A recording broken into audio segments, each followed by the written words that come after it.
S, வீடு, schools, hotels, store room எங்கெல்லாம் partition wall கட்டணும்னாலும் இப்போ பில்டிங் ஓனர்ஸோட first choice Renocon Rapid Wall Panels. கால சிறப்பு திருத்த பணிகள் ஆரம்பிக்கப்பட்டு நடந்து கொண்டிருக்கிறது. அது சம்பந்தமான புகார்களை ஏற்கனவே நாங்கள் மாவட்ட ஆட்சித்தலைவரிடத்தில் கொடுத்துருக்கிறோம். இப்பொழுதும் அதை வழங்கியிருக்கிறோம். ஒரு சில இடங்களில் ஒரு சில பூத்தில் திமுகவினர் அந்த படிவங்களை மொத்தமாக வாங்கி, ஆனால் அந்த படிவத்தை திமுகக்காரங்க பிஎல்ஓட்ட மிரட்டி வாங்கிட்டு போய் அவங்க கையெழுத்து போட்டு கொடுக்குறாங்க. இந்த மாதிரி வெளியூர் படிவங்கள்லாம் ஓட்டாக சேர்த்துறதுக்கான நிகழ்வு நடந்துக்கிட்டு இருக்குது. அது சம்மந்தமாக கம்ப்ளைண்ட் பண்ணியிருக்கிறோம். அது மட்டும் இல்லாமல் இன்னும் பிஎல்ஓ நிறைய பேர்த்துக்கு இன்னும் முழுசாக இந்த வாக்காளர் சிறப்பு திருத்தம் சம்மந்தமான விளக்கம் அது சம்மந்தமாக மாவட்ட ஆட்சித்தலைவர்கிட்ட கொடுத்துருக்குறோம். அவங்களும் நேற்றோட மீட்டிங் போட்டு நாங்கள் இன்ஸ்ட்ரக்ஷன் கொடுத்துருக்குறோம். அது எப்படி கலெக்ட் பண்ணுறது என்னங்கிறதெல்லாம் சொல்லி இன்ஸ்ட்ரக்ஷன் கொடுத்துருக்குறோம்னு சொல்லியிருக்கிறாங்க. இதுக்கப்புறம் இந்த படிவம் கலெக்ட் பண்ணதுக்கப்புறம் திருத்தங்கள் இருக்கும். அப்போ நாங்கள் ஃபார்ம் 8 கொடுத்து அந்த இருப்பிடத்துக்கே முகவரி மாற்றம் பண்ணுவோம்னு சொல்கிறாங்க. நாங்கள் என்ன சொல்கிறோன்னா, ஒரு சொந்த வீடு இருக்குது, அவங்க படிப்புக்காகவோ அல்லது வேலையில் இருக்கிறதுக்காகவோ வேறு இடங்களுக்கோ வேறு ஊர்களுக்கு குடிமாறுனா அவங்களுக்கு அந்த ஓட்டு உரிமை அங்கே கொடுக்கலாம். வாடகைக்கு இருக்கிறவங்க இங்கே இருக்கிறாங்க, இங்கே இருந்துட்டு வெளியூர் போயிடுறாங்க, அந்த ஓட்டுக்கும் படிவம் கொடுக்குறாங்க. அப்படி கொடுத்தா இந்த எஸ்ஐஆரினுடைய நோக்கம் நிறைவேறாமல் போயிடும். இந்த தவறுகளை சரி பண்ண முடியாதுங்கிறது எங்களுடைய கோரிக்கை. அதையெல்லாம் எந்தெந்த இடத்துல இருக்குதுங்க நடந்ததுங்கிறதெல்லாம் கொடுத்துருக்குறோம். இங்கே பாருங்க, இவங்க பிஎல்ஓ இவங்க திமுக ஸ்டாலின் படமும் கருணாநிதி படம் போட்ட பையை தான் வச்சுக்கிட்டு போகிறாங்க. இவங்ககிட்ட படிவம் இல்லை, ஆனால் படிவம் இருக்கிறது இவங்க தான் படிவத்தை இஷ்யூ பண்ணுறாங்க. இவங்க திமுகவில் இருக்கிறாங்க, திமுக நிர்வாகி, இவங்க தான் படிவத்தை இஷ்யூ பண்ணுற. கீழே எடுக்கிறது பாருங்கள் படிவம்லாம், இந்த பை நிறைய படிவம் இவங்க தான் இஷ்யூ பண்ணுறாங்க. இப்படி இருந்ததுன்னா இந்த வாக்காளர் சிறப்பு திருத்தம் எப்படி நியாயமாக நடக்கும்? அதுவும் கரூர் மாவட்டத்தில் நிறைய இடங்கள் இந்த மாதிரியான ப்ராப்ளங்கள் வந்துக்கிட்டு இருக்குது. நாங்களும் கண்காணிச்சிக்கிட்டு இருக்கிறோம். அங்கங்கே தகவல் சொல்லிக்கிட்டு இருக்கிற அதிகாரிகிட்ட இன்றைக்கி மாவட்ட ஆட்சித்தலைவர் இடத்துல இது சம்மந்தமாக கொடுத்துருக்குறோம். இன்னும் ஒரு சில இடங்களில் ரிட்டையர்ட் ஆனவங்க, ஏஜ் ஆனவங்களெல்லாம் போடுறாங்க.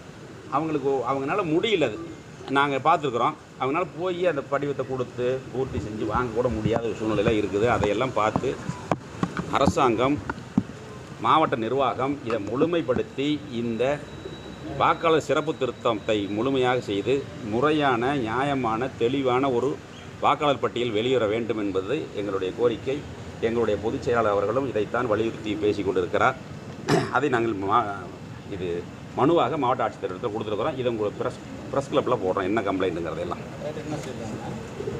சொல்லி நடவடிக்கை எடுக்கிறோம்னு நாங்கள் சொன்னதெல்லாம் நோட் பண்ணியிருக்காங்க. அந்தந்த பிஎல்ஓ யாருன்னு பார்த்துட்டு அவங்ககிட்ட சில விளக்கங்கள் கேட்டுக்கிறோம், நடவடிக்கை எடுக்கிறோம்னு சொல்லியிருக்கிறாங்க. ஆம்னி பேருந்துகள் பிரச்சனை இல்லை. இந்த ஆம்னி பேருந்து கிட்டத்தட்ட 4-5 நாளாக அந்த மாதிரி இஷ்யூ இருக்குது. இது அந்த அரசாங்கம் டிபார்ட்மெண்ட் அமைச்சர் அதை இது வரைக்கும் சரியாக கண்டுக்காமல் அந்தந்த பார்டர்லேயே இறக்கி விட்றாங்க. கேரளா போகிற வண்டியெல்லாம் கேரளா நம்ம தமிழ்நாடு செக் போஸ்ட்லேயே இறக்கி விட்றாங்க. இந்த மாதிரியான ப்ராப்ளங்கள் இருக்குது. இதில் என்ன பிரச்சனைனா, ஆல் இண்டியா பர்மிட்னு சொல்லி அவங்க வருஷத்துக்கு 90,000 பணம் கட்டுறாங்க ஆம்னி பஸ் ஓனர்ஸ். இதுக்கப்புறம் ஸ்டேட் பர்மிட்டு 3 மாதத்துக்கு ஒருக்க சீட்டுக்கு 3,000 பர்த்துக்கு 4,000 பணம் கட்டுறாங்க. இதுக்கு முன்னே இந்த ஸ்டேட்டில் இங்கேருந்து அங்கே போனால் இருக்காது, அங்கேருந்து இங்கே வந்தால் வசூல் வைக்காமல் இருந்தாங்க. இப்போ எல்லா ஸ்டேட்லேயும், இப்போ நம்ம ஸ்டேட்டில் கேரளா பேருந்துகள் நம்ம ஸ்டேட்டுக்குள்ளே வந்தால், கர்நாடகா வண்டி நம்ம வந்தால் இதே மாதிரி நம்ம வசூல் பண்ணுறோம் சீட்டுக்கு இவ்வளோன்னு. நம்ம வண்டி அங்கே அதனால அவங்களும் வசூல் பண்ண ஆரம்பிச்சிட்டாங்க, கேரளாக்குள்ளே போனாலோ அல்லது கர்நாடகாவுக்குள்ளே போனாலோ. அப்போ ஆம்னி பஸ் ஓனர்ஸ் என்ன சொல்கிறாங்கன்னா, 2 ஸ்டேட்லேயும் இந்த டேக்ஸை கட்டி எங்களால் ஓட்ட முடியாதுன்னு சொல்லி இப்போ அவங்க ஸ்ட்ரைக் பண்ணுறாங்க. தமிழ்நாடுனா தமிழ்நாட்டு வண்டி தமிழ்நாட்டுக்குள்ளே மட்டும் ஓடுது. அதனால் பயணிகள் மிகப்பெரிய பாதிப்படைகிறாங்க. இதை கண்டுக்கிறதெல்லாம் அமைச்சர்னு சொல்கிறவங்கிறாங்க. ஒன்றுக்கு நானும் பேப்பரில் தான் பார்த்துருக்குறேன், செய்தி பார்த்துக்கிட்டு இருக்கிறேன். இது 4 ஸ்டேட்டும் சேர்ந்து, பெரும்பாலும் தமிழ்நாடு, கர்நாடகா, கேரளா, இந்த 4 ஸ்டேட்டுக்குள்ளே தான் இருக்கும். இவங்களுக்குள்ளே சேர்ந்து தென்னிந்திய அளவில் ஏதாவது கவர்மெண்ட்டில் 4 மினிஸ்டரும் சேர்ந்து பேசி இதுக்கு ஒரு தீர்க்கமான முடிவு காணலினா இந்த பிரச்சனை இப்போதைக்கு தீராது. இல்லைன்னா இதனால் பாதிக்கப்படுறது பொதுமக்கள். அதுவும் இல்லை, இப்போ சபரிமலை சீசன் ஆரம்பிச்சிருச்சு. சபரிமலைக்கு போகிற பக்தர்கள்லாம் பாதிக்கப்படுவாங்க. இந்த விடியா திமுக அரசு தலையிட்டு இதை உடனடியாக இந்த ஆம்னி பேருந்தினுடைய பிரச்சனையை முடிவுக்கு கொண்டு வர வேண்டும் என்பது என்னுடைய அதே போல் இந்த மணல் வண்டி பிரச்சனை தினந்தோறும் அறிவிக்கப்படாத ஒரு மணல் ரீச் ஓடிக்கிட்டு இருக்குது.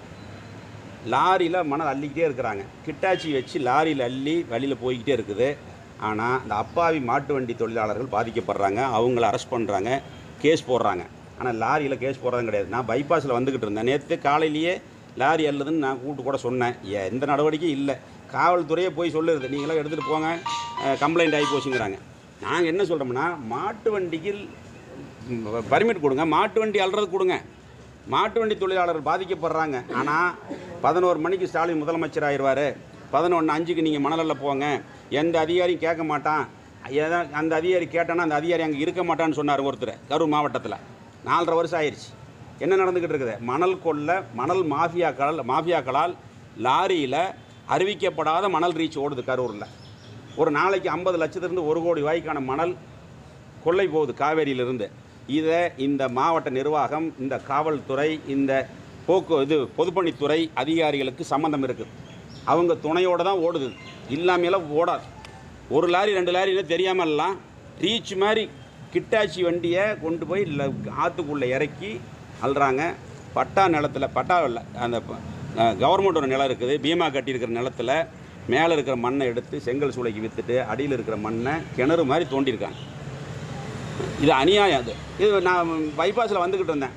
9-10 யூனிட் ஏற்றி ஒரு லாரி நிறுத்தி பார்த்தா மணல்.